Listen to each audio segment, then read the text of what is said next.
Sin, hey, thank you so much for coming on. And that's right, Howdy. I did say Sin to everyone listening because that is your name, correct? That is spelled C-Y-N, not the S-I-N. We're not doing anything sinful here. Right on. Oh, so hey, I mean, I can't even summarize your story. I really barely know you. You reached out after you watched, which episode of the show was it?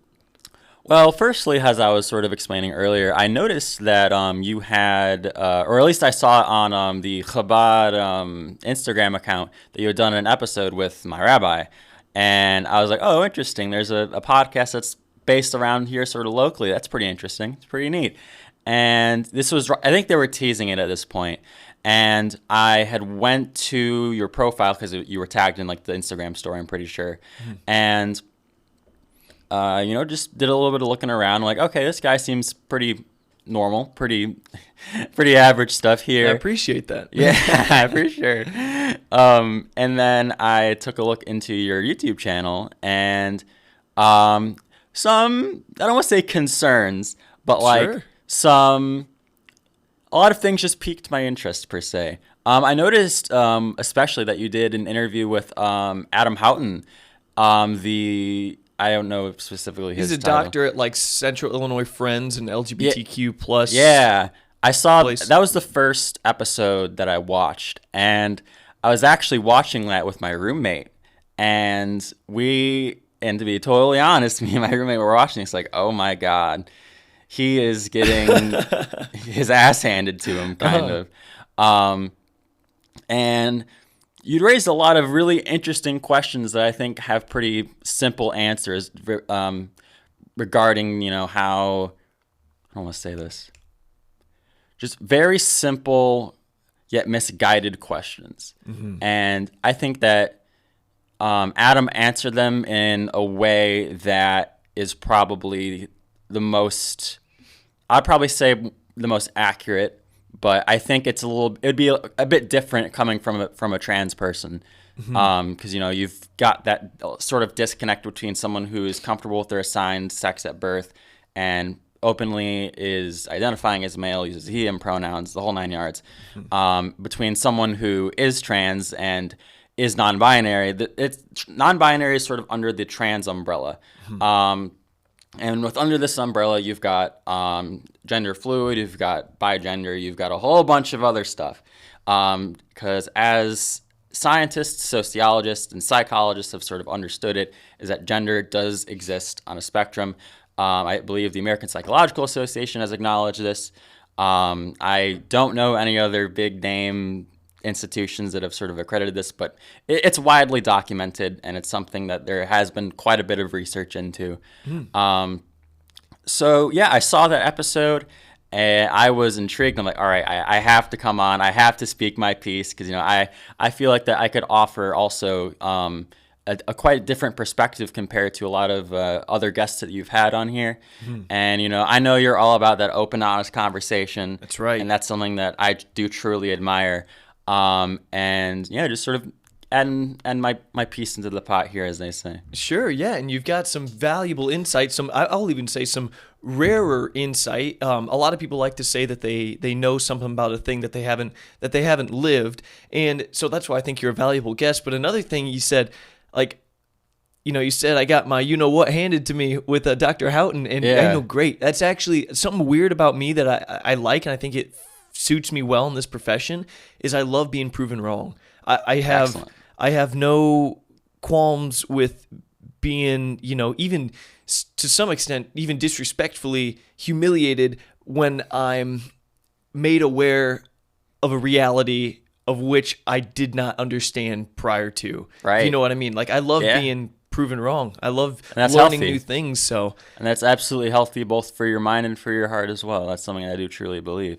I also do love to be proven wrong. So, I mean, I don't think this will be sort of like a back and forth, like debate type thing. Perhaps, who knows? But, hey, we'll see. But either if it gets to that point, it gets to that point. But yeah, like I'd love to hear what you've got to say, and I'm sure you'd love to hear what I got to say. So people are tuning in to hear what you have to say more than what they're hearing, what they want, more than they are tuning in to hear what I have to say. But you mentioned you're a trans person. Yes. Let's start there. Tell me about, I don't want to say what you are, how you identify, and what the story leading up to your identification at this point is. But start with, telling us how you identify. Yeah, so I identify as non-binary, which means that I do not conform to either the traditional gender descriptions of male or female, man or woman, however you want to phrase it. I don't think that I've ever truly felt what society deems to be masculine, right? There was a lot of pretty unmasculine things I liked to do when I was a kid. Me and my brother, he's not non-binary, but we would play with the littlest pet shop toys, if you know what those are. The Little animals. They're like cute little animals with just big old anime eyes type sort of thing. They'd come with like these play sets and whatnot. Stuff like that. This is probably one of the most embarrassing things that I will admit on air, but it's something that let's go. All right. That it's pretty ingrained into my past, and I don't really regret it. I used to be a pretty big My Little Pony fan growing up, and no shame here, man. Yeah, no shame at all. And I don't mind the sort of informative usage of the term man, just to refer to me, we're cool.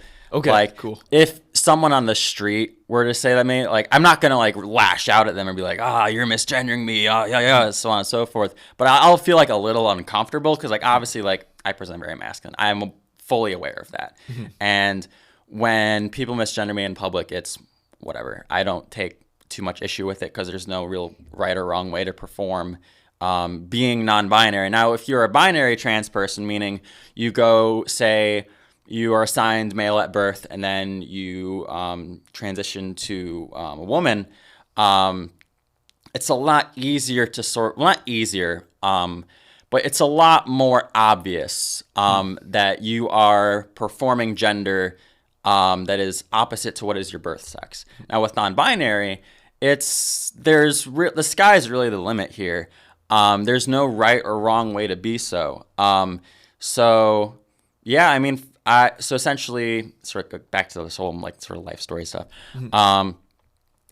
Just did a lot of traditionally unmasculine things. I really liked to cook a lot. I really liked dressing up in my mom's clothes, of course. That's the common trope you hear all the time. And I would always... I'm also bisexual as well. So I would always... I felt like my attraction to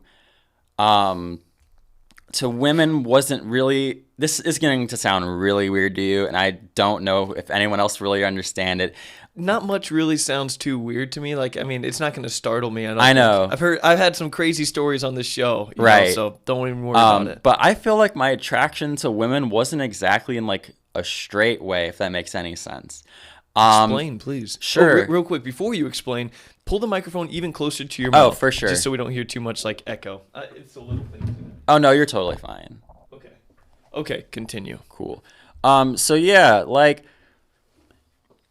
terms of my attraction, and I'll just speak on this seldomly, my attraction to women was very much, I never wanted to take on traditional masculine role in this sort of traditional man-woman relationship. Man leads woman. Yeah, no, that was never. Woman. It was more or less let's just coexist with one another. I do something, you do something. We're all we do what we want type thing. And another big part of it was I'd like to go and get our hair done together, get nails done together. Traditionally feminine things, do that sort of thing together. I had a lot of female friends growing up. Primarily my friend group consisted of women, either women or other trans people. From a young age. Yeah, I want to say, because I never really fit in amongst guys. Mm-hmm. I was always this sort of lanky, skinny person, and I never really found an interest in sports or any of that sort of, or athletics or anything like that. And I always found myself more or less with women. I was really in the fashion growing up. I'd always take a lot of inspiration from the girls that I was hanging around with. So how, I guess, I don't want to say like found out or like really came to grips with my gender identity, I want to say was prior to the pandemic. For whatever reason, this has sort of been a thing that's been going on throughout my life, but we were talking earlier and how when people refer to me as he, him, or man, it always felt like they were talking to someone that just wasn't there. It felt like they were talking to someone that was like behind me. I'm like, oh, is there someone I'm not seeing? Is there someone, in my periphery that I'm not, it's not in my purview? And I never felt comfortable with that description, really, considering the way that I guess, sort of carry myself and the way that I liked to dress and the way that I expressed myself was very non-traditionally masculine. Of course, also not hanging around with a lot of guys was another thing as well. And then that's not to say like, oh, I didn't have a positive male role model. I had plenty of those in my life. My father, bless his heart, love him. And also my parents I'm shout out mom and dad. They have been consistently supportive of me no matter what I choose to identify myself with or who I choose to love, et cetera, et cetera. So shout out mom and dad. You guys are great. Love you guys for letting me be who I want to be and fully supporting that. My mom even like looked into, I think like right when I go home from school, she said something we're going to do to sort of celebrate the end of the semester is we're going to go to a proper hair salon and I'm, going to get my hair did, as they say. And we were also sort of diving into like trans healthcare options and stuff, since luckily a good chunk of that sort of thing is provided under our insurance. God bless. So she's been pretty involved with the process and will continue to be involved in the process going forward. I have no idea what my transition is to sort of look like here.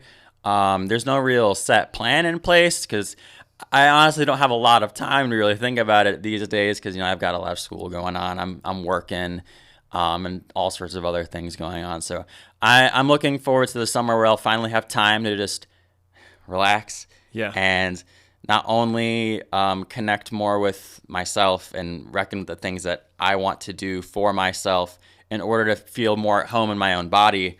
And not only that, like just spiritually, socially, and economically, I guess, because I'm going to be working over the summer, but it's going to be a lot less work than typical. Anyway, I'm sort of rambling. I just have a tendency to do that sort of thing. No, you're fine. I asked you for your story, and you told me your story very well, I think. Yeah, I think I covered most of the bases here. And you can always fill in later with what you forgot then. But you talked about, you noticed when you were a kid, you were into these traditionally feminine things. Yep.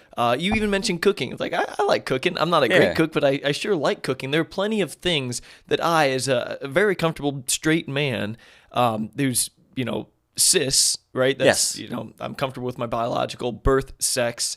There's plenty of feminine things that I do. Right. I mean, I guess sometimes I don't care to really learn, this is a traditionally feminine. I like reading. I like cooking. I love art. I love drawing. I mean, I don't know what else, probably some other things that might fall into that category, but we're talking about things.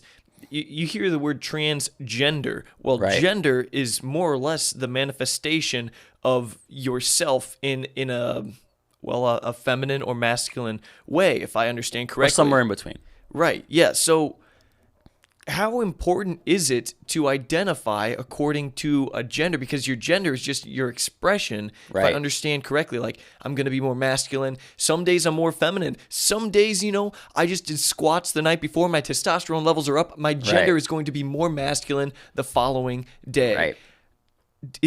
Why is it so important to make public or to identify with a given gender? Because sometimes, like you said, that changes from day to day. Why not just live and one day be more masculine than the other, and rather than give an official name to it? For sure. So something I sort of this will answer the overall question. Essentially, everything in this world is pointlessly gendered. Pointlessly gendered. Like you were saying, cooking, art, reading, things that I guess are typically reserved for like a homemaker or like a woman in the home, pointlessly gendered. There's no reason that any of these things should essentially be gendered. If it makes you happy, do it. It's always been my philosophy, always been what I was taught growing up.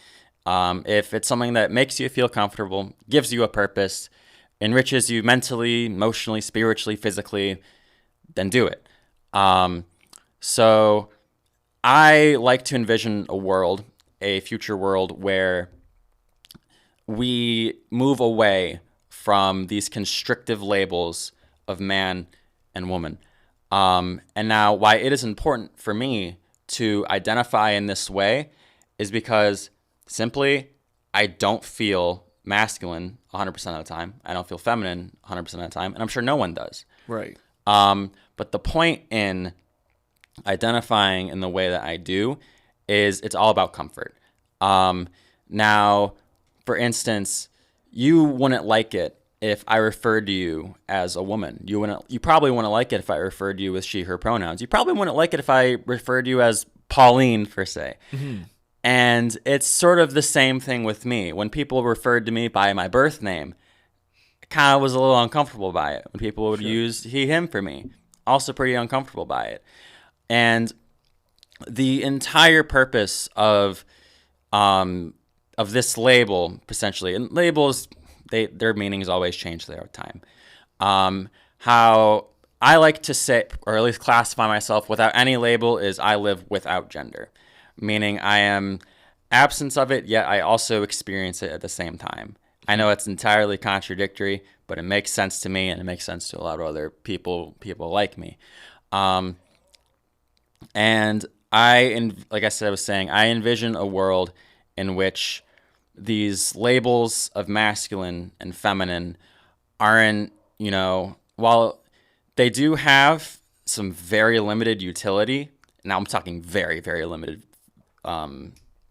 utility. I'm talking almost primarily like if it might be sexual or if it's something to talk about with your doctor.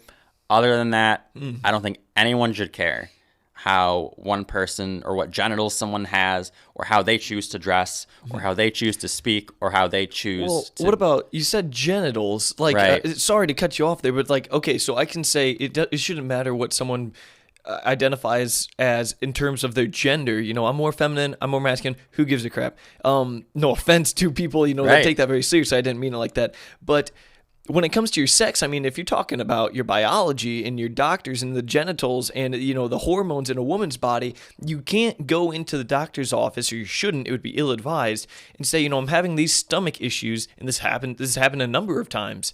If a woman goes in, a biological woman, and says,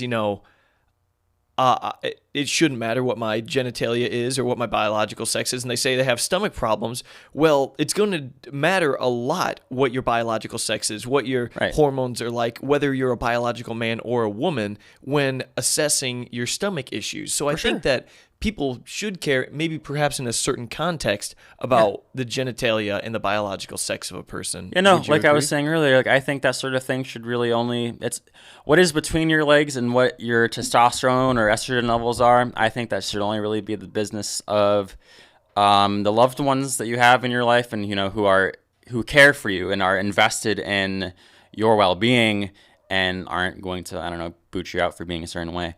That sort of information should really only be reserved for the people that you love and you care about, your friends, and the person you got to talk to for your regular checkups and stuff. Right. Aside from that, whatever is between my legs has no effect on you whatsoever. Whatever is between anyone else's legs has no effect on anyone, really. Right. I mean, I mean, as far as I can see, I would agree with that. Yeah. Live and let live. What do you think, though, about right now? I mean, this is a big issue. In the past decade, actually, it's really been pretty wild. In Oregon, you can be as young as 15 and go to a healthcare provider and get a number of procedures done and prescriptions written without consent from your parents, including hormone therapy. You can get a course of testosterone if you're an adolescent girl. And adolescent girls, by the way, by and large, their rates of identifying as trans in the UK, where they have central healthcare, they can report on these numbers very easily. In the past decade, young girls, adolescent girls, teenage girls specifically, have identified as trans and sought transgender surgery, among many other things, that number has quadrupled in the past 10 years, which is really, I don't want to say alarming maybe, but it's at least interesting. It's something to question, something to look at, and something to talk about. Right. And I could certainly get into that. What do you think about how much freedom we're giving to young children in states like Oregon, states like California, where they can go get a course of testosterone, puberty blockers, and potentially alter their physical bodies, psychologically even, perhaps permanently or semi-permanently? What do you think about that? Is it a problem? Right. Are we maybe going too far with it? Tell me your thoughts. For sure. So, as Dr. Houghton explained to you, hormone blockers are, at least to my knowledge, and these are puberty blockers that you're referring to, yes, right? Specifically puberty blockers. Okay. Are one of the safest things you can take. You can take them for a number of other things. If you have like any sort of deficiencies, I'm not a doctor. Mm-hmm. I don't have the exact terminology on hand, but those are completely safe and totally reversible. So say, for instance, let's create a hypothetical here, right? So you were talking about women who then go on to identify either as trans men or as non-binary, et cetera, et cetera. And if they are, let's say, under 18 and they choose and let's say, I mean, with parents' consent, like the laws are going to differ everywhere you go, pretty much. Mm-hmm. The level of regulations and things that exist, for young transgender care it's a really gray area. Lots of muddy water there because it is, I don't want to say entirely new, but it is something that, a lot of people are more or less reckoning with within themselves. And now, say, again, to actually finally create this hypothetical, we have a 15-year-old. So we use the term AFAB and AMAB. AFAB meaning assigned female at birth, mm-hmm. and then AMAB assigned male at birth. I knew the term, believe it or not. Fantastic. I am well read. I'm proud. And so let's say we have a 15-year-old person who is assigned female at birth, and they start feeling gender dysphoria. Firstly, my heart goes out to them. It sucks.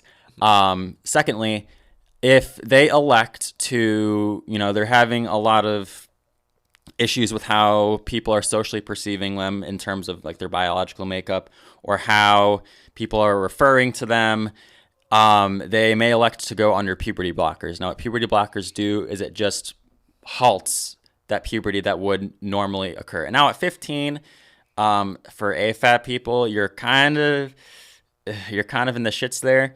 Mm-hmm. I don't want to say it's too late because you're still in early development to a point where you may benefit from puberty blockers. But puberty blockers essentially function as what's the word I'm trying to think of? An intermittent period. So let's say this hypothetical person goes on puberty blockers, and during this time that they're on these blockers, no sorts of puberty or anything is really happening. And in this time, they can, give it some more thought. And when they turn 18, or even later down the line, if they choose to do so, that's when they can finally make a decision for themselves as to what sort of hormones they wish to go under.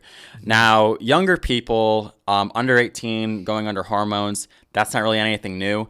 That happens a lot for other, I think it's weird, like hormonal imbalances that sometimes happen. I know specifically for cis women who might have a little too much testosterone when they're growing up. Sometimes they'll be put on estradiol or estrogen to sort of even out those levels. It varies here and there, and even that's sort of a practice that's sort of muddy. Mm-hmm. But I think that ultimately it is up to the child to sort of really, I don't know, you sort of need a lot of research for sure, and they don't just give hormones to anyone, right? It's a bit more of an involved process than that. Through the research that I've done and through talking from my roommate. But my roommate is a trans woman, by the way, and she said is the process was a little like, I don't want to say there was some bureaucracy that she had to go through, but there was quite a bit of a waiting period. She had to wait about like 6 months in order for some of her vitals to sort of get to a certain point in order for her to take estrogen. Now, of course, that law varies state by state, and there's no one sort of regulation for this. So I think a conversation in which we talk about sort of the hypothetical and the sort of semantics of this sort of thing, it sort of just really has to be a case-by-case basis and a state-by-state basis. And I don't think that an entirely accurate and representative conversation can be had until we have all the facts like that. Okay, I would like to interject one thing, sure. though, because, you said that your roommate had some difficulty. There were some legal hurdles and hoops to jump through, I'm sure, in obtaining the hormones and the medication that they were seeking. There's in states like California, I really have a problem with this, and for sure. I don't want to interject my opinion too strongly, but this one I don't really mind. It's affirmative care. I think that's almost an oxymoron, because you look at psychologists, psychiatrists, medical professionals in states like California. In a lot of circumstances, they can be punished. I've even heard jail time, but we'll just say like maybe that's a rumor, for not affirming, for instance, a trans person who believes, a 15-year-old girl comes in, I think I'm a boy. Well, rather than saying, hey, maybe we should look into, you have a lot of other comorbidities psychologically. You have depression, anxiety. This happened to you when you were younger. This is in your diet. This is in your genetics. To insist that maybe that's not the case is actually punishable by law in some cases. And in places like Canada, or I believe all of Canada, affirmative care is written into law. Like, that's not the job of these medical professionals. It is to seek the best possible, first to name the problem at hand, to diagnose as accurately as they possibly can and as honestly as they can, and then prescribe medication or whatever needs to be done in order to alleviate the distress that's causing to your life. I don't like affirmative care because I think it hinders a doctor or a medical professional's overall goal of finding out what's truly wrong and what the best possible course of action to take would be. What do you think about that? Do you think that affirmative care is maybe dangerous or not really? At least from data that I've seen, affirmative care for trans people has done a lot to benefit them, and has done, I'm sure everyone is familiar with, and I hate bringing up this stat, 41% of trans people attempt or end up committing suicide. Right. And that statistic, I don't know, it's old. I don't even know if it's true anymore. But it is true that there exists immense social punification. What am I saying? That's not a word. Immense social repercussions for people that do identify as trans. And now, in this case, it might be very well that this sort of care, whether it's going on hormones, and most of the time, if you're under 18, that is what it is. No one's getting their dick lopped off at under 18. That's highly illegal. Highly, highly illegal. Are you sure about that? I'm almost certain. Are you sure it's not? I'm almost certain. In California, it might be okay or something? California is California. They do what they do. But like, I don't know. I'm just playing devil's advocate. I'm 98% sure that that's entirely illegal. Okay. But hormones, there's a lot more, flexibility with that. There's a lot more of a chance for reversal with that sort of thing. Hence, the introduction of puberty blockers. But to sort of get back to your question, in a lot of these cases in which trans people are seeking out this sort of care, for seeking out hormones or maybe like a hair removal, and that's a whole other thing. Excuse me. Ooh. Right. So seeking out hormones, that is their healthcare. So say for instance you have someone that comes into your office and they're like, "Doc, I really every day feel like killing myself, and I'm always depressed. I never feel like doing anything, so on and so forth." You would prescribe that person then an antidepressant, maybe an antipsychotic, or whatever it may be that helps them feel better. After adequate questioning and Exactly, and that's what happens in most of these cases. People don't just give out hormones willy-nilly. I've never seen. It's always usually been a hurdle, especially in the South. I'm not too sure with California. I'm not friends with a lot of Californian people, but at least in the South and up here in Central Illinois. There is quite a bit more hoops you got to jump through in order to access these hormones. There is some intensive questioning that has to happen, and there is prolonged, like sort of, I don't want to say psychological analysis, but psychological analysis that happens for people who are identifying as trans. It's not a simple one and done like, "Hey doc, I feel like I'm trans and I feel like I'm a boy, girl, I'm non-binary, and I want hormones for this, and that." It's not that easy, nor is it as easy to say, "Oh doc, I have ADHD, please give me Adderall." I think it's pretty easy to get that. Well, depending on the state, it sort of depends where. Adderall, it's sort of an apples to oranges sort of thing, right? Hormones, Adderall, different. But you sort of get the gist of what I'm saying. Yes, Most I do, doctors... It's more difficult than you would think to obtain these things. It's not, they're just giving them out like candy. Oh, yeah, no. Right. Like, a lot of people wish, but no. That's not... And I don't think that's even responsible either. Right. There's not a lot of this sort of thing happening. There's a lot of, like I said, hoops they got to jump through in order to acquire this. So are you hesitant to support something like affirming care, like affirmative care? Oh, I'm totally in favor of it, as long as the medical professional and the patient have sort of hashed out all the details for a prolonged period of time, whether that be 6 months, a year, 2 years. Now, hopefully in a fashion that doesn't push this person towards suicide or anything else, because as we've seen time after time again, and there's been quite a few studies on this, trans affirming care rates of suicide plummet after this affirming care is given them. So it'd be like giving a depressed person antidepressants. And now in my experience, when I was on antidepressants, it didn't do all that much for me. It depends. Everyone's different. But it's been shown in a lot of these cases that once these people are given the care that they need to feel comfortable in their own body, and that they need to feel comfortable going about their day-to-day lives, a lot of that is hormones.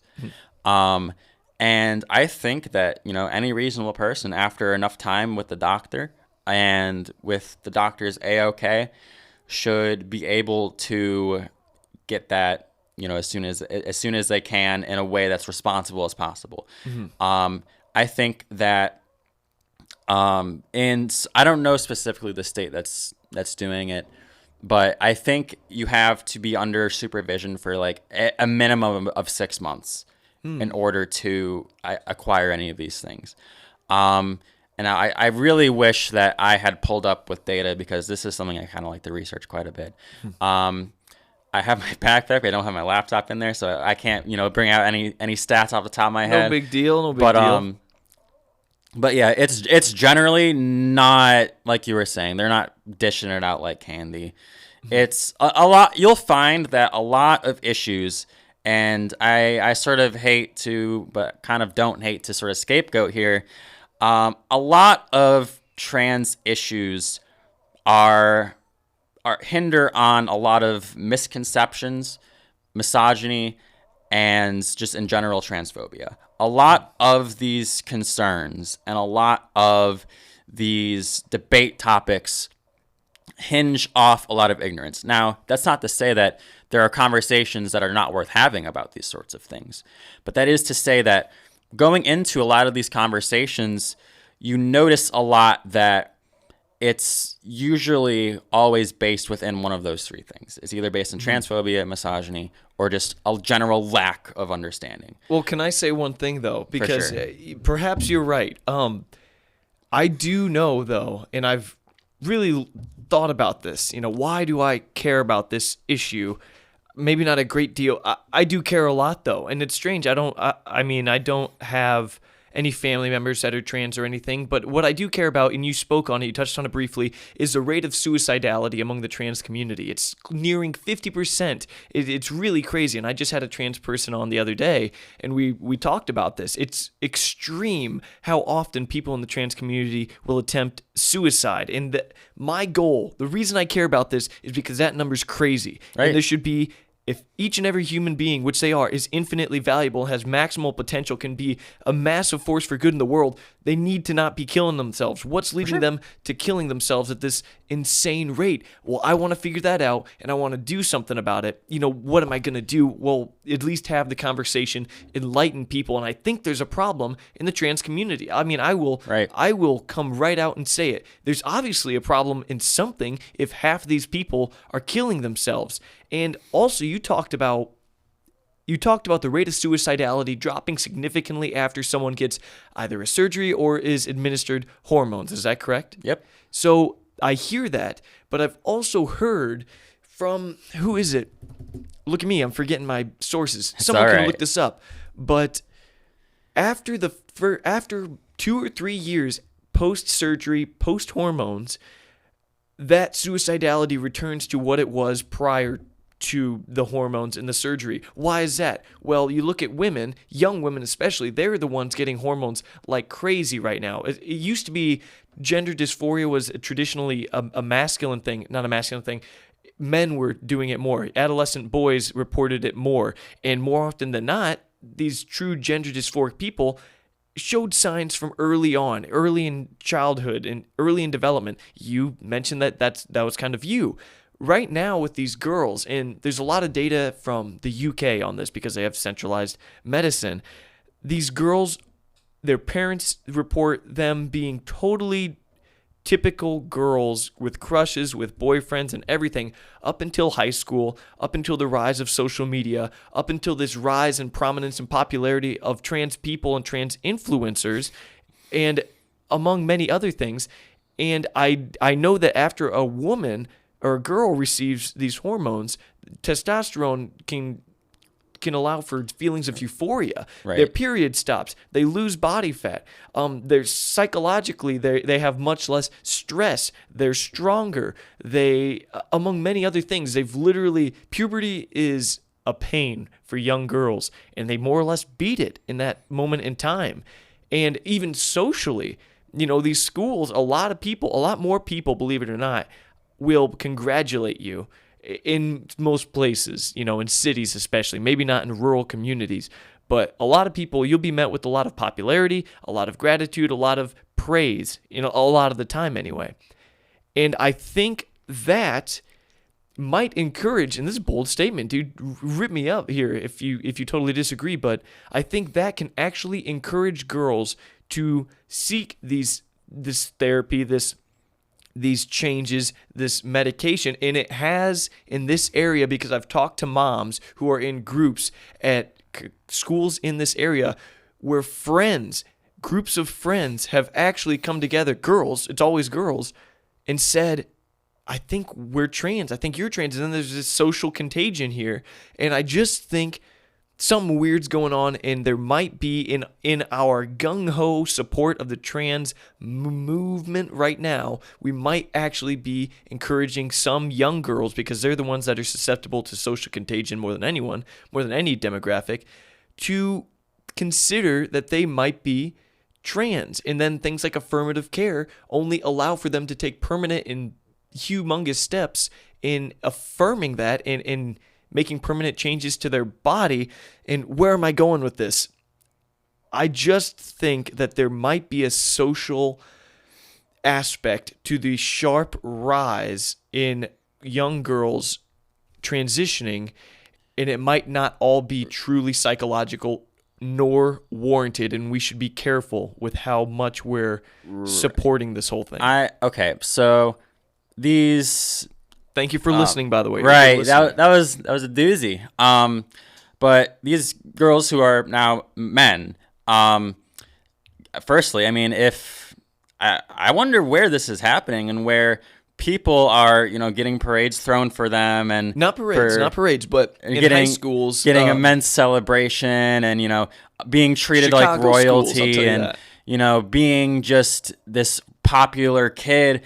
I personally, in a lot of the and I talk to, I don't want to say primarily trans people because that's just not true, but a lot of the trans people that I speak to, because I'm in Pride at ISU, some of them who are coming from Chicago and stuff, they don't get this level of praise and this level of acceptance.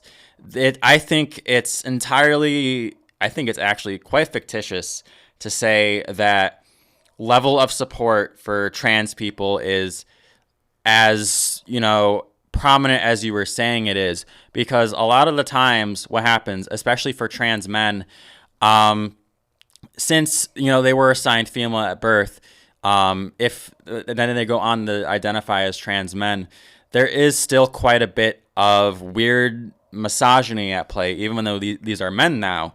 They're like, oh, like, why would you do this to your body? Like, you were such a fine woman beforehand, and now you're ruining yourself, so on and so forth. When I don't think that's the business of the person saying that. Two, if they choose and they elected to undergo any surgery, and mind you, surgery is a lot rarer than you think, and especially with trans men, a lot of the time it's just top surgery, which is the removal of breasts. Right. Well, that's a big deal. It is a big deal, but for a lot of people, it helps them it makes them feel at home in their body more. And I've had plenty of friends who have gotten top surgery, and they, like you were saying, they're reporting feelings of a heightened sense of euphoria and just really feeling happy with who they are. Well, it's more with the testosterone. That's what I was talking about. Right, but it works with top surgery as well, because, I mean, to, I guess, put it crudely, I mean, having breasts does not exactly elicit me as an entirely positive experience. Now, for sure, for a lot of trans women, when they go on hormones and they start developing breasts, that's a big thing of euphoria for them, and that's awesome. But for a lot of trans men who, go and start transitioning, taking hormones, and what a lot of trans men and trans masculine people will wear is what's called a binder. And what a binder is, it sort of sucks everything in, essentially, to emulate the appearance of a flatter chest. Right. And I would actually maybe go on. Now, I don't know too much about the effects of binders, but I know if you wear them for way too long, your ribs sort of start to get all screwy. Sure. But in that instances, I would almost say that top surgery is more feasible and more practical than just wearing a binder every day, because if you wear that for an extended period of time, you can do some serious damage to your ribs. You can't sleep with those things on, you can't swim with those things on, you can't shower or anything with this sort of thing on. And still, at the end of the day, these trans men are confronted with the fact that they have female anatomy, and that bums them the hell out. And I think that, after these sorts of surgeries, they can also feel that same sort of euphoria. And now, back to sort of the suicidality, a lot of that isn't like, oh, all trans people inherently have some gene or something wrong with them that makes them want to commit suicide. That's usually never the case. Now, you could make the argument that a lot of trans people end up developing major depressive disorder, bipolar, and other mental health issues, but that's not inherently due to their transness. Now, them being trans might influence that a little bit, because say, for instance, they come out in their school and they want to, be referred to with he, him pronouns, and they cut their hair short and they wear traditionally masculine clothing. In a lot of places, and this is the status quo at this current moment, it's generally looked down upon. It is generally looked down upon. I don't know where people sort of get this notion that, well, yes, you'll see McDonald's put up a pride flag in their window. You'll see the bank put a pride flag in their window. You'll see this and this. If you talk to any queer person, you know, most of us hate that shit. I want to say, though, you're asking where this happens. You know, there's not parades, although there are pride parades. Well, yeah. I mean, for young girls, especially in high school, So trans men. social media. Yes, Right. trans boys, I would say. Yeah, trans boys. Social media. Right. It's YouTube. You can make a killing on TikTok for being trans. You're guaranteed a lot of views. And I've looked at the TikTok, like the hashtags for trans and trans kids, there's terms I don't hardly remember, like the pronouns and whatnot. But Right. no, that's where, I mean, kids younger than us even. Can I ask how old you are? I'm 21. 21. Okay, so kids that are like 15, that's another world you and I don't know about really. They are on their phones even more than you and I might be, because I'm 24, so you're probably on your phone. Maybe, I don't know, granted I run this show, so I'm on my phone a lot. Yeah. But they're on their phones even more, and that's almost another world. And receiving praise from there, which they do, is equivalent Good for them. to going in high school and having your friends. You know, so you're asking where this outpouring of support and admiration is coming from. It's there. It's the internet, Right. social media, it's their phones. Now, there is that sort of element to it, because a lot of the time, a lot of trans people tends to be very socially outcasted from their schools. I had a trans friend in high school, and that was very much the case for him. Lots of people didn't really accept him. People, actually, I remember this instance, and I'm sure any good-hearted person will agree that this is a terrible thing that no one should ever have to feel or be done to them. But there was a moment at the school's GSA, the Gay Straight Alliance, where a bunch of boys would to this person's locker. After they found out he was trans and in the GSA and whatnot, they broke into his locker and they put a sticky note inside of his locker with a picture of a noose, and it said, "Join the 40%." Wow. I'm sure you and I can both agree that's a terrible thing. Oh, are you kidding me? That's horrible. Yeah. Of course. Yeah, don't get me wrong. Yeah. And I think a lot of transphobia stems from just ill-conceived rhetoric and a lot of false narratives that are perpetuated. And now in the realm of like getting sort of back on the sort of thing of TikTok. So as I was saying, like a lot of trans people, they're socially outcasted. They aren't exactly treated the best at school or at home or even amongst their own friends. And a lot of people will resort to places like TikTok, Instagram, Twitter, Discord, other things like that, right, for that sort of solace and to find a community that truly accepts them. They're lost. They're trying to look for somewhere to go. They are, I guess to use, a sheep analogy, because why not?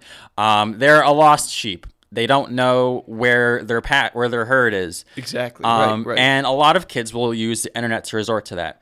And now there is a responsible and there is an irresponsible way to go about that. I find no issue with just trans people going on to Discord or TikTok or Instagram or whatever and following and chatting with other trans people, sharing experiences, becoming friends with one another. Awesome. Cool. It's kind of just the 21st century equivalent of going to the park and making friends in this current day and age. And they'll make a lot of friends in these circles and they'll have a good old time. Good for them. And now there is a point where that can become irresponsible. Everything's bad good. Influences even. To an extent, for sure. I don't think any of it has to do with. Now there are certainly. I think if you were to ask me what I thought issues that were plaguing the trans community, and if I were to ask you issues that were plaguing the trans community, we would have very, very different perspectives as to what's happening. Perhaps you could ask that question, but continue. Yeah, with in a lot of trans communities, there's a lot of different sort of negative social pressures that can exist as well. For instance, there is a group of people online who call themselves trans exclusionary radical feminists. Feminists who exclude trans women especially from any feminist movement, activism, organization, so on and so forth. So like the women standing outside of the NCAA finals this year in swimming who were saying they were very feminist and pro-women, but to the extent that they would rather not have that one trans woman. That's textbook turf stuff. Got it. And I think a worse influence on trans people isn't, other trans people just talking to them. Now, obviously, there are shitty individual trans people. No one will not disagree with you there. Mm-hmm. Everyone has a capacity to be a terrible human being, no matter what. Yes. You could check every tokenization off the box. That's an important thing to remember, too. And right. Still be a piece of shit. Yeah. It's just weird identity politics, and it's weird. But so yes, there does exist that where you can surround yourself with other trans people, and maybe these other trans people aren't good people. It's not because they're trans that they're bad people. They're bad people because they're bad people. And I don't think the internet is making people trans. More or less, I think the internet serves as a tool for people to fully understand their own trans identity. Now a lot of people might not have even known about being non-binary, being a trans man, being a trans woman, if it wasn't for the internet. They might have felt something on the inside and felt, oh, this doesn't really correspond with my genitalia. This doesn't correspond with the name that I was given or how I'd like to be referred to as. And they could, and they could very much still have those feelings and not know what being trans is. Mm-hmm. And for a lot of these people, they sort of just go their whole lives repressed and not really sort of truly understanding their own and their full potential of what they could do with themselves, essentially, the full potential of who they want to become. Mm-hmm. Right? We in a society that we live in, it's very rare that people tend to really get a sense of self-liberation from, whether that be from work, social pressures, parents and stuff. And a lot of people find this self-liberation through being trans, meaning that they are proud of their trans identity because it is one of the things in their life that they can control and they do have control over. And I think that is oftentimes a really healthy thing for people to do. It's now obviously, don't be, extreme. Now, I don't want to tell any trans person like, oh, don't be prideful, but like there are various types of people who are trans who will be like, oh, anyone who isn't trans should just die. And I don't align with that sort of thinking whatsoever. Everything's on a spectrum, right? Exactly. You can go extreme in anything. There's extremes with a lot of things. So, I mean, we've sort of been circling your point for a while, but like, I guess to put it succinctly, if we want to decrease suicidality in trans people, I think first and foremost is sort of things like this: talking with trans people, understanding their lived experiences, hashing out the data, and just comparing and contrasting. Listen to people's stories. That's number one. Number two, you have the problem of stamping out transphobia. Now, transphobia is a tale as old as time. It's as American as apple pie. It's not exclusively American. Every society in some way, shape, or form has a semblance of transphobia. Now, to root out the most transphobia, that requires education and a lot of, teaching people that, hey, there are some people that are born or assigned male at birth and then go on to identify as a woman, non-binary, etc. And that's totally fine. There's nothing wrong with them. They're just living their life. They want to be left to do their own thing. A lot of, conservatives sort of philosophy is, oh, don't tread on me sort of thing. Mm-hmm. That's sort of how a lot of trans people are. They're like, just don't be a dick to me. Don't they want to just be treated as people. And I feel like a lot of the time, trans people consistently have to defend their right to exist.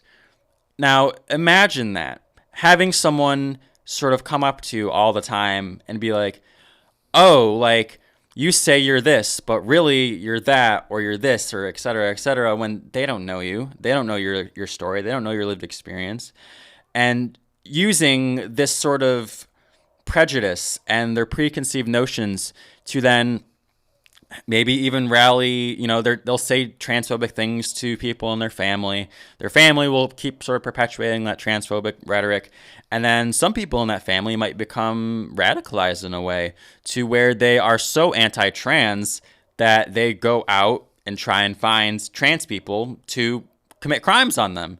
Mm-hmm. That is also a pretty big problem that the trans community faces, is that there are people out there, there's no name to this group other than just pieces of shit, that will just go out and try and find trans people and assault them sexually or verbally or physically, and do unspeakable things to these people just on the basis of them being trans. And where a lot of that hatred stems from is ignorance, fear, and misconception of trans people. And I think that, it's fine to sort of have conversations about gender and about how people choose to perform gender and how people choose to identify. There's a lot of meaningful conversation that can be had there. But I think there does get to a point to where you start essentially invalidating somebody's entire existence, mm-hmm. and telling them that the way they're living, the way you're living, it's a fad, it's a lie, you're being indoctrinated by media, so on and so forth. This whole fear-mongering that trans people are evil or taking over the schools, taking over healthcare, et cetera, et cetera. And it's, firstly, that's just not true. Right. And to truly combat transphobia, it requires, like I said, a lot of education, talking to trans people, and really breaking that barrier of understanding. And I really think you can only say those extreme things that you just listed off to a trans person or to the trans community, even if indirectly, if you fail to actually sit down and listen to their stories and do some research. Exactly. Because, you can only say such outlandish things if you're just reading headlines. Exactly. Headlines that already conform with your preconceived notions, you Absolutely. know what I mean? And I really like what you said about the value of us sitting down and me hearing at least part of your story. Granted, it was summarized, but just hearing you talk and having the conversation and try this out with any of your relationships.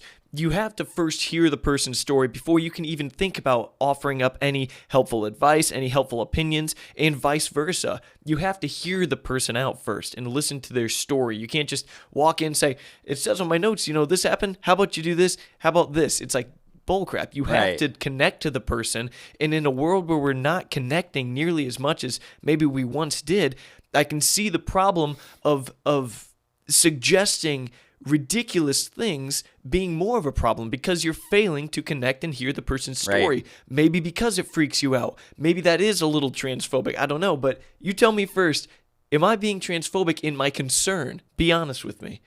Honestly, yeah. There is I'm not going to mince words with you. Wait, what was that? I said I'm not going to mince words with you. Okay. There exists a level of valid, healthy, normal concern. And then there exists this weird sort of pseudo concern. And you'll notice a lot of conservative and very right-leaning people will put on a facade of, I just really, really care about trans people. But I think the way that we should care about trans people is restricting their access to the healthcare that they deserve, and by restricting education about them, and by persistently suppressing their stories and their lived experiences and things like that. Dude, can I interject one more time? Sure. And please remember where you're going with this. I hear you, and that makes sense. And I want to differentiate myself from that. And maybe I am more transphobic than I realize. I don't know. Right. Maybe I am. And maybe you can show me that. But what I want, so I do, here, look, I see the suicide rate. Let's figure out how we can alleviate that suicide rate among the trans community. And then I have another concern. And so that's the first concern. It's like, let's help these people stop killing themselves. Why are they killing themselves? Maybe let's look at that. And maybe there's a problem with children. I do care about the children a lot because I think, given numbers that I've looked at even, and I can try to cite a few, but like there are a lot of young girls that are identifying as trans, and they're just, it doesn't make sense that many can truly be trans. It just doesn't add up. And I'm sure there's a rate that we need to study. The literature is not out yet on rates of regret 3+ years after. We can blame a lot of that lack of research, well, firstly on the Nazis, because during a lot of their book burnings, Germany at the time was quite prosperous, and a lot of research on homosexual relationships and transgender, a variety of different transgender topics. And when Hitler rose to power, a lot of these books were burned, and a lot of this research was discarded, and a lot of the research that we would have had about trans people was essentially lost to Hitler. Right.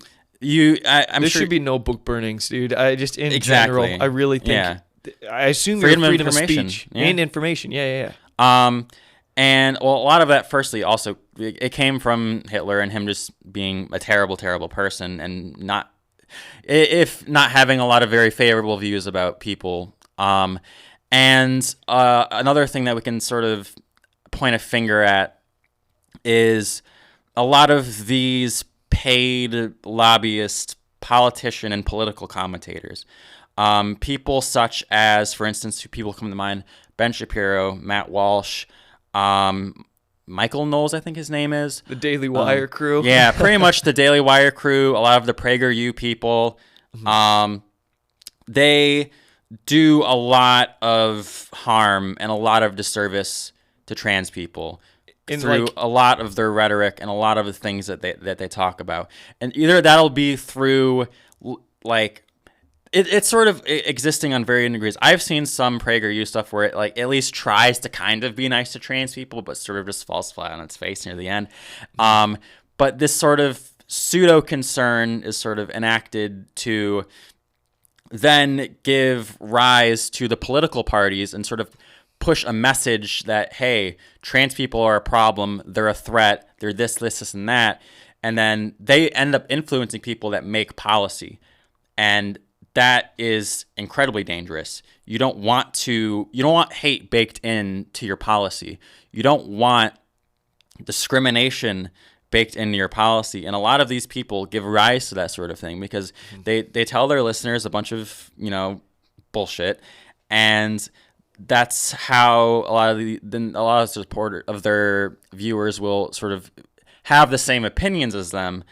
And then when they go to the ballot box, they'll vote for someone who wants to do terrible things in terms of like anti-trans legislation. And now there's been a slew of that recently. It's a whole nother thing.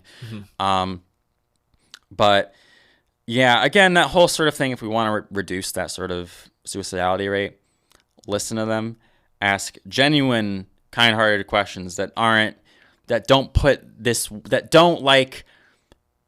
question the validity of their existence, because now, what does that mean, though, to question the validity of their existence? Look, like, I can look at a trans person and say, of course, duh, you exist. Duh, you're infinitely valuable. Duh, all these things. But if I were a healthcare provider and it was a 15-year-old girl, I would say, let's consider some things before. There are genuine trans people. Don't get it twisted. I just want to reiterate that I do care about the trans community immensely. I care about every community. I care about the human race as a whole because we're all infinitely valuable. Yeah. Yes, but don't mistake maybe my concern about just how easy it seems, and maybe I'm wrong about how easy it is, as you said, how easy it is for a young girl to get the treatment that she's seeking, because I know she's only 15, and I remember how I was at 15, and I know how young girls are at 15. They think they know things for sure, and they will fight to the death about them, but your brain's not done developing till you're approximately 25. So don't mistake at any point my concern about that phenomena as being transphobic, because I mean, I've talked to you I'm talking to you. I talked to Alexander Martin, a trans person, on a previous episode. I'm genuinely trying to understand everything. I think that at the end of the day, there is that level of concern, but I think at the end of the day, why should that be your particular business in a way? I don't think I mean, obviously, I want people to be happy. I want people to prosper. I want people to live their true, authentic selves. Right. And I think conversations specifically about healthcare, I think that just as a baseline, that it should be an option. That's all trans people really want, is for it to be an option. Even for young people, though? For 15-year-olds? There's, like I said earlier, there's a whole process that sort of goes through that sort of thing. A lot of medical professionals sort of have this figured out, not enough of them, for sure, and that's just something that we'll have to learn about more with time. But I think that the ones that are doing a good job and the ones that truly understand what these people's experiences are and are listening to their and that are listening to their stories, they can truly help inform the right path for that person to take. I think it is up to both the medical professional and the patient to decide that path for themselves. I don't think that this data that you're pulling out should be a determiner for a policy or for how we choose to go about trans affirming care in the future, because again, like I said, all we want is we just want this to be an option for people, because this can potentially be life-saving medication for people. And I don't want any more trans people to die. You don't want any more trans people to die. Right. And I think it is within our best interest as people to welcome everyone, and in this instance, trans people, with open arms. I know that for some people, especially in cases like mine, using they, them pronouns is a bit of a challenge. I totally understand that. Most other trans people totally understand that. Just taking the time to learn and to just respect people that are different from you. And I guess a lot of people kind of just don't like to take that approach. They like, again, the whole preconceived notions. I have actually some... Let the record show I respect you. Okay, I respect you as smart, well. And thank you. I enjoy talking to you. I really do, and you're giving me a lot of insight. You're giving me a lot of information to mull over. Just let the record show that. Okay. Yes, I appreciate you having me on, obviously, and I don't think you're a bad guy by any stretch of the imagination. I just think that you might be ill-informed, and in one sense, I kind of blame you. In another sense, I kind of don't blame you, because transphobic rhetoric has been propagated throughout American society since God knows how long. What if you're looking at genuine concern that comes from a good place that completely does not incorporate any hatred or disliking towards the trans community? What if you're seeing my concern for young people, especially once you're an adult, pretty much do what you want. You asked why I cared about, this particular instance with a young girl or anything. Well, because if you don't talk about those things, legislation will continue to get passed that will allow something that I believe, given the information that I know, to be dangerous. But you almost lost my train of thought there. So I guess I'm concerned about that, because it could lead to further legislation that could be dangerous, but also... Darn, I forgot what I was going to say. It's not happening. This sort of legislation is just, by and large, at least in this current political climate, not happening.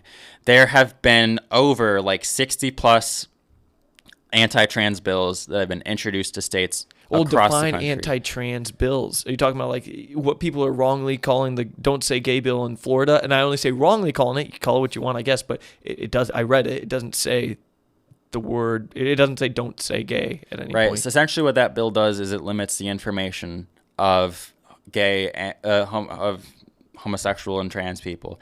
It puts a damper on that information that does lead to better understanding of people. Discussing the topics in grade 3. Yeah. Kindergarten through grade 3 or something. Cool. It's it limits the teacher teaching that. That sucks. It's terrible, because a lot of these preconceived notions about trans and gay people starts in childhood. I'm sure that at least I personally can point to quite a few examples in which media that I consumed as a kid was either explicitly or implicitly transphobic or homophobic. Oh, sure, yeah. Back in Yeah. the day, I mean, cartoons made fun of like this guy showed some attraction towards a guy, and it was like a funny, ridiculously repulsive thing. It's like, right, oof, you know. and I think that bills like that bill really harm the trans and gay community because it limits these discussions that can be had, and it limits the conversations. Now, a lot of people really make a big stink about, I don't want anyone teaching my kid about homosexuality because it's inherently sexual. That's just not true, right? We indoctrinate our children with the traditional heterosexual narrative with like, oh, marriage is always between a man and a woman. Hell, we'll even give children as young as 3 little like baby shirts that say ladies man or like chick magnet. And it's disgusting because like, why is this 3-year-old getting women? It's a child.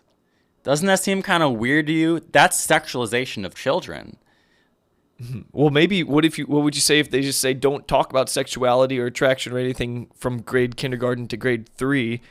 I mean, I'm maybe fine with that. It's like, well, if you're gonna say don't talk about gay stuff or homosexuality, well, how about you don't talk about straight stuff either, and then we call it good?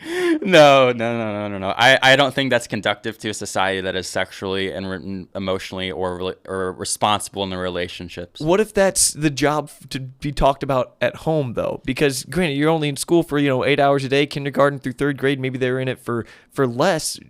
Maybe, I mean, there's a lot of people that would say you just talk about the general curriculum, the math, English, science, stuff like that. I mean, I don't know how much grades before 3rd are learning about science and stuff, but I think that specifically this sort of teaching about human sexuality, whether it be heterosexual or homosexual, is inherently extremely important, not only to understanding your own sexuality and how you are attracted to people, or maybe not even attracted to people at all.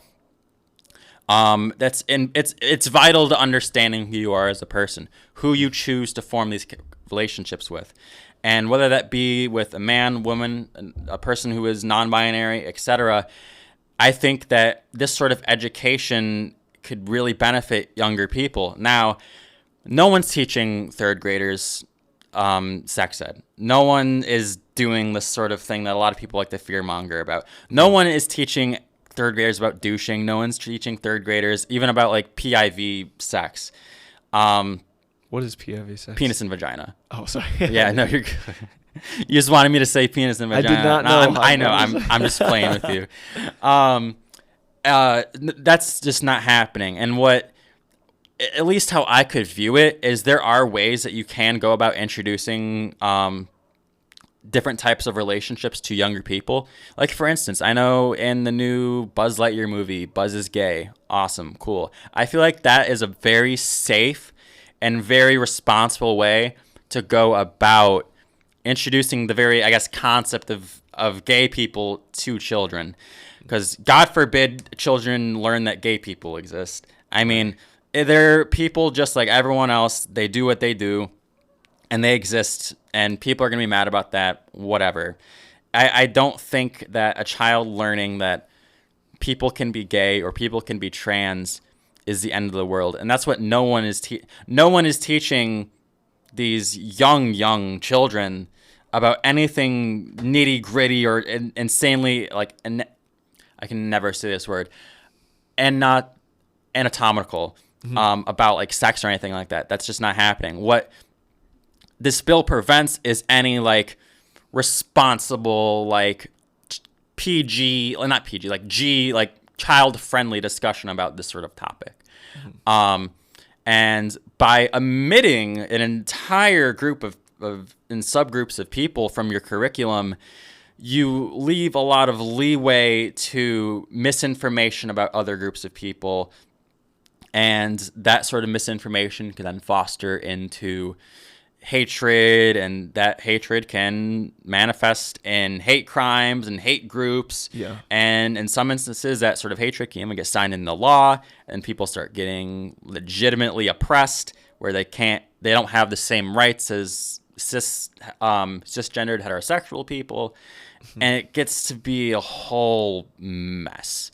Right. And I think bills, especially like this one that did regrettably end up getting passed, it sets us back for sure in terms of progress for people, for breaking stigma and breaking this weird social like to the social stigma about queer people.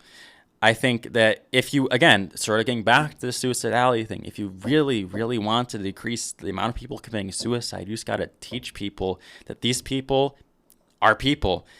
They're doing what they're doing. They're not hurting anyone, and unless they are hurting anyone, which is, again, that's not on a basis of their sexuality or how they identify. It's based on them just being a shitty person. Mm-hmm. I think that by repressing this sort of information, it only gives leeway to more and more trans people feeling like the only way out is suicide, because the society that they were brought up in was taught that trans people are bad and should be discriminated against. And you have me thinking about something here, and you have some good points. And I think that I remember a lesson in maybe first, second grade about family structures and whatnot. And I think that it would be fine to say that these families exist, these marriages exist. Granted, I would, as you said, they don't do anyway. With the PIV sex lessons, that's not a thing. Fine, but I agree that maybe talking about that these people exist could be conducive to this group of people's well-being, because as we all know, making a group of people seem like they don't even exist isn't exactly helpful to their an already a big problem in their suicidality. Exactly. So, yeah, I mean, sure. I mean, talking about the fact that they exist, I think that a lot of people in the Florida thing, and granted, this is headline stuff, but they say, this teacher was bringing up the genderbread man. And then when you start teaching things that the families at home just don't agree with, that's when you start getting protest. But as far as informing these kids that these types of people and these belief structures, that they exist, I don't really see a big problem with that, because they do, in fact, exist. Yes. I'm living proof right here in the flesh. That's right. But yeah, this sort of thing, and like, I don't know, I think parents who sort of freak out about it, they're also very much just products of their previous environment, where in the past it was very much like, you can't say any of this, you can't teach about any of this, or they were just taught just sort of straight up, they're like, oh, if you're gay, you're going straight to hell, have fun with Satan type thing. So, by the way, it's like I'm a Catholic, actually. I'm a devout Catholic. That's not what we believe. It's not what anyone believes. No, that is what a lot of people believe. It's not what Catholics believe. I hate when people lump all Christians together. It's like they believe if you're gay, you're going to hell. No, it's not the truth at all. For sure. But anyway, continue. Sorry, I just had to interject. Yeah, no, I know you're fine. You gotta save your own ass. I get it. That's right. I get it. But yeah, I think that, just make people aware, and then once you get sort of into those higher grade levels where people are sort of going through puberty, and once sex ed does come up, I think including homosexual sex ed is also vital as well, because during puberty, that's when you're figuring out a lot of stuff about yourself. And I first started feeling attraction I first started feeling attraction towards men when I was like 12 or like 13 or something like that. And let me tell you, I'm not getting too graphic, but the very first time that I ever tried anything with a guy, oh my God, that was terrible. I feel like if I was better equipped in school and taught in a manner that was like normal, it would have been a lot better of an experience for sure. I'm curious, but I won't ask. That's for off the air for sure. But once you get in those later years of development, then I think it's responsible and good to give a good comprehensive sex education, because it's been studied numerous times that in places like Germany or Sweden or Finland and places like that, they will have very comprehensive and very in-depth sex ed for kids.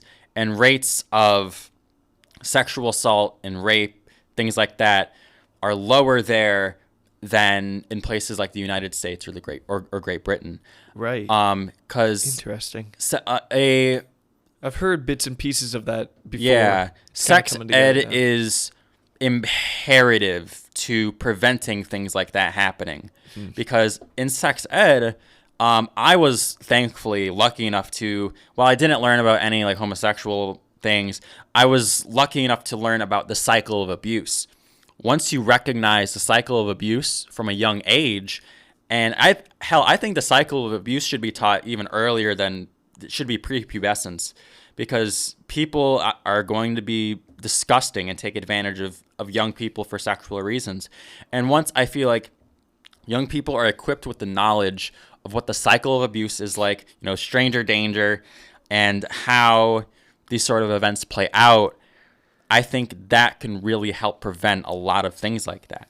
Right. And with comprehensive sex ed, that does include, like I said, learning about the cycle of abuse, learning about homosexual relationships, and learning about varying gender identities. That is entirely conducive to a society that is, well, for number one, probably but probably much less sexual assault and rape going on, given a few generations of this sort of education. And once it's sort of like really solidified on a social level, less rape and sexual harassment and assault, less homophobia and less transphobia. That's a world that I want to live in. I don't know about you, but like I would love to be in a world where these sorts of things don't happen. And a lot of the breeding ground for a lot of this sort of thing is in the classroom. Right. And what I really hate about bills, like, just for namesake, even though I know it's not called a Don't Say Gay bill, that's what most people know it as. I'll just call it, in terms of bills like the Don't Say Gay bill, it really puts a damper on a lot of societal progress, like those three things that I mentioned.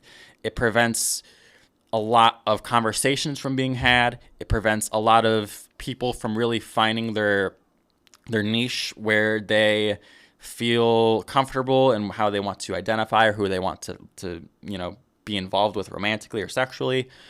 And I think that like I was saying, I'm kind of just repeating myself at this point, a comprehensive sexual education that includes things that go again, including things that that talk responsibly about abuse, gay relationships, transgender people, things like that, are entirely productive for a society that I think, would be a lot better for people. A theme with this show is that I believe that all information is in some way useful. Granted that it's truthful, and information is power, knowledge is power. It's good to learn about things, and ignoring things that are of importance is not a recipe for a thriving society or Absolutely. A thriving individual mind. And when there's problems within a community that aren't fun to discuss, I think it's extremely important to discuss them, because you Exactly. leave these things in the dark, they get moldy and they grow and they fester, and they just get worse until you have to confront them because they've come out of the dark room, and now it's like, oh crap, this is actually becoming a problem in everyday life. Now we have to discuss it, and now it's too big to really do anything meaningful about, at least in the near future. So anyway, I think it's important to discuss these things that you're talking about. It's just a matter of how to discuss them, when to discuss them, and that's a topic for future conversations and debates among politicians and teachers and parents and everyone else.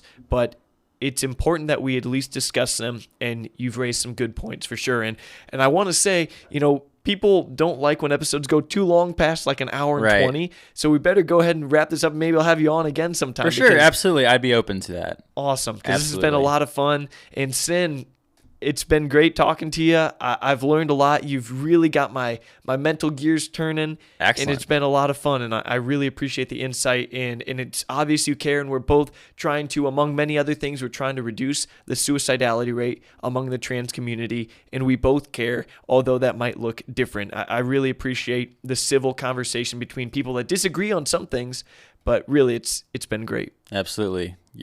For sure. Yeah. Yeah. Well, thank you so much for coming on. Yeah, not a problem. I mean, hey, I reached out. I just wanted to throw my 2 cents in. I'm literally just some random college kid. Well, you're not though. You're important, and you're smart, and you have well-formed opinions, and you've done research, and you've lived a life that's very interesting, and that's why it's important for you to talk about this stuff, and you can critically think, and you don't blow up when someone challenges your beliefs at all. Quite the contrary, you kind of get down and dirty, and you discuss the things. So I appreciate it. Things. Right on. Absolutely. Well, hey, is there anything you want to say before we wrap this up? I don't think so. Other than I don't think we even went over my pronouns. Oh, that's right. Another time. No, I'll just say quick. Hi, Yeah, sure. I'm Sin. I use they them pronouns. Refer to me in the comments as such. Right on. That's it.